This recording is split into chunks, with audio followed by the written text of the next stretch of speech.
Hello girls, in this video we are going to discuss about the following. Now we move on to the second lesson, current electricity.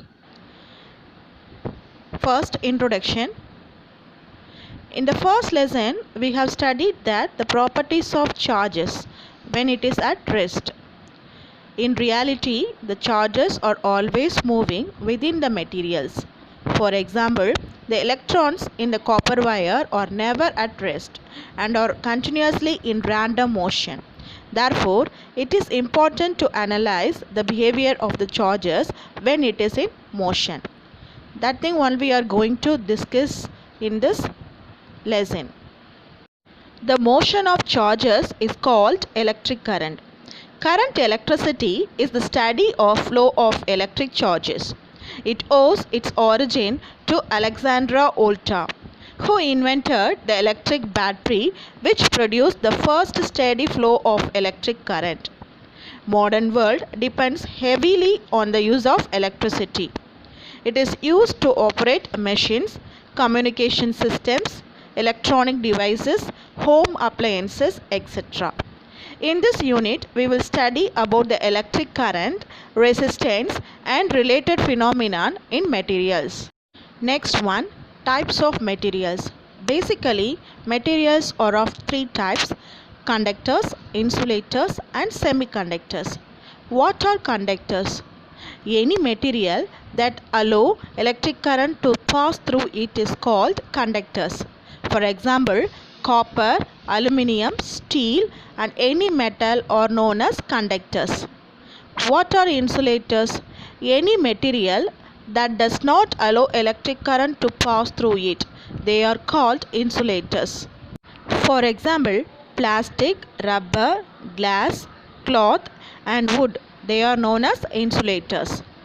What are semiconductors? The material which has the property in between the conductor and the insulator is called semiconductors.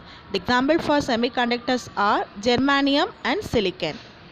Here some semiconductor devices are given. Next one is about electric current. Every matter is made up of atoms. Each atom consists of a positively charged nucleus with negatively charged electrons moving around. Atoms in metals have one or more electrons which are loosely bound to the nucleus. These electrons are called free electrons and can be easily detached from the atom's nucleus. The substances which have an abundance of these free electrons are called conductors. These free electrons move at random throughout the conductor at a given temperature. They are called conductors. In general, due to this random motion, there is no net transfer of charges from one end of the conductor to the other end, and hence no current. When a potential difference is applied by a battery across the ends of the conductor, the free electrons drift towards the positive terminal of the battery, producing a net electric current. We studied that the mass moves from the higher gravitational potential to lower gravitational potential. Likewise, positive charge flows from the higher electric potential to lower electric potential, and negative charges flow from lower electric potential to a higher electric potential. So, battery or electric cell simply creates potential difference across the conductor. This potential difference helps to produce a net current across the conductor. Next one is definition for electric current. The electric current in a conductor is defined as the rate of flow of charges through a given cross-sectional area.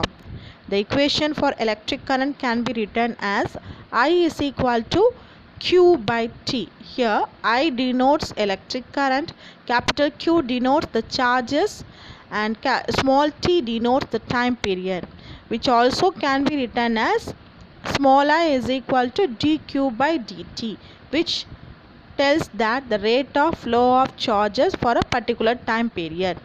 The SI unit of the current is said to be ampere. Basically, electric current is said to be a scalar quantity. Next, we are going to see about the definition for 1 ampere. 1 ampere of current is equivalent to 1 coulomb of charge passing through a perpendicular cross section in 1 second.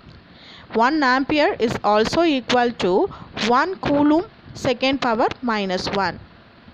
This figure shows the flow of charges across a given cross-sectional area, which is defined as the current.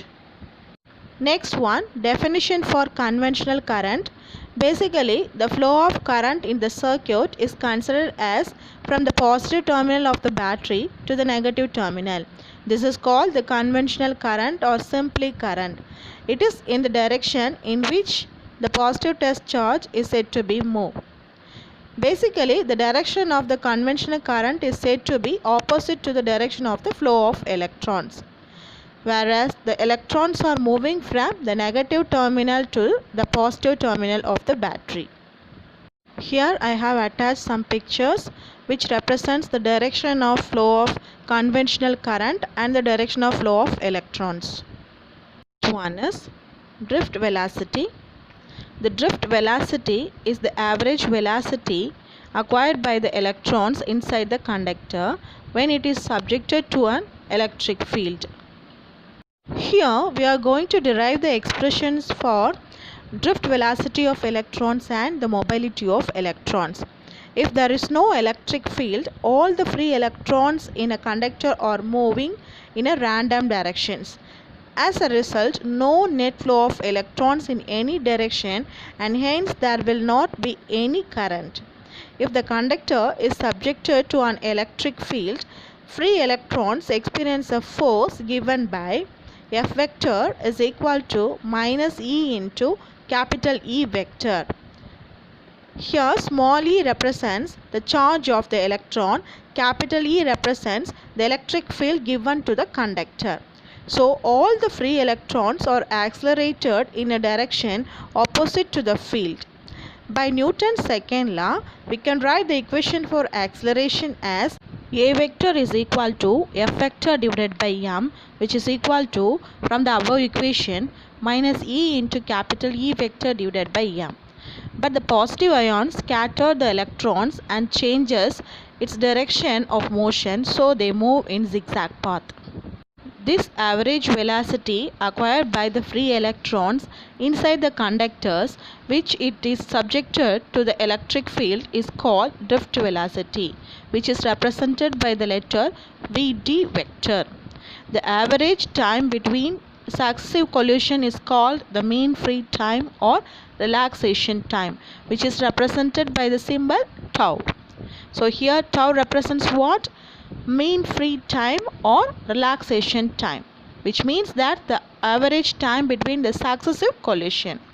Hence the drift velocity is given by Vd vector is equal to A vector into tau, which is equal to minus E into capital E vector divided by m into tau, which is equal to minus mu into E vector, where E into tau divided by m is equal to mu, which represents the mobility of electrons. The definition for mobility of electrons is the magnitude of drift velocity acquired by the free electrons per unit electric field is called mobility, which can be written as mu is equal to mod Vd vector divided by E vector. The unit for mobility is written as meter squared volt power minus 1 second power minus 1. Next, a general question is discussed here. The typical drift velocity of electrons in the wire is said to be 10 power minus 4 meter per second. If an electron drifts with its speed, then the electrons leaving the battery will take hours to reach the light bulb. Then how the electric bulbs glow as soon as we switch on the battery. When the battery is switched on, the electrons begin to move away from the negative terminal of the battery, and this electron exerts force on the nearby electrons. This process creates a propagating influence such that the electric field that travels through the wire at the speed of light. In other words, the energy is transported from the battery to light bulb at the speed of light through propagating influence, which is nothing but electric field. Due to this reason, the light bulb glows as soon as the battery is switched on. Next one, a general discussion about the electric current is given here. Electric current is not only produced by batteries. In nature, lightning also produces enormous electric current in short time. During lightning, very high potential difference is created between the clouds and the ground. So, charges flow between the clouds and the ground. Thank you guys.